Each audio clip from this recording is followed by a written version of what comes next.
Покондирените политички аутсайдери кои без партиската логистика се уште би чекореле во скромните универзитетски папучи, безпоговорно се согласуваат својот интелектуален и човечки хабитус да го стават на располагање на дизајнерите на државната чизма, уживајќи во доверената улога на модни икони, занесени дека се топ манекени, а не најобични носачи на највалканите чевли, со кои кога било се газело по демократската писта. Не се сите лидери што се нарекуваат лидери, бидејќи оној кој мисли дека е лидер, а се осврни зад себе и ако види дека нема следбеници, тој е обичен човек што излегол на прошетка, а не лидер. На таа прошетка со судбината на земјата на која е кумува еден обичен човек, кому лидерската кредибилност му почнува и завршува пред Белиот дворец.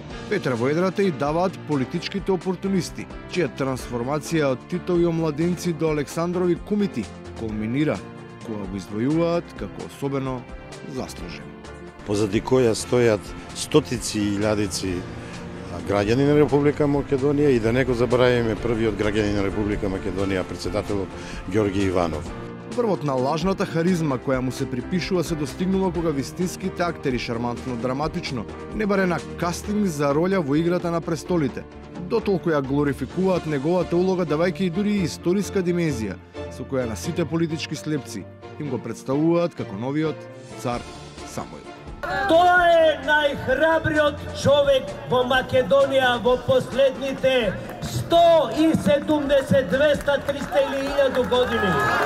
Председателот Ѓорго Иванов го доби прекарот, железниот председател, железниот човек, човекот од челик, кој што храбро сам застана и рече не. Сепак, заблудата за Валандовскиот Ironman ја раскринкува министерот за еднократна, ама аналитичар за редовна и секојдневна употреба.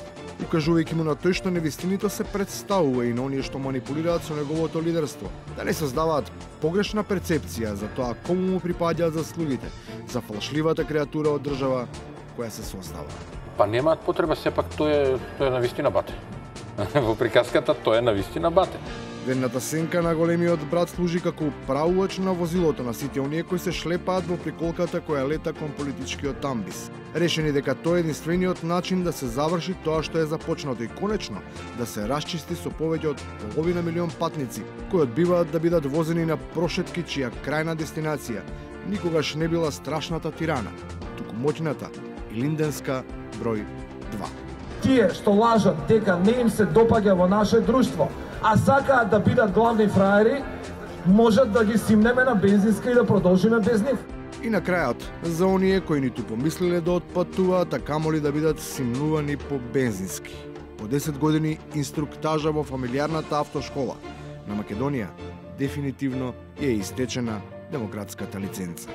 Ова не го говорам дека некого ќе бркаме од Македонија, не, туку некого ќе мора да избркаме од вестите, од политичката сцена, да кажеме the end, крај. Ова е само уште еден доказ за тоа дека гласот, од кој треба да се слуша обединувачка мелодија, е само обичен вокал од хорот, чија единствена желба е да ја отпее реквием на таа заедничка Македонија.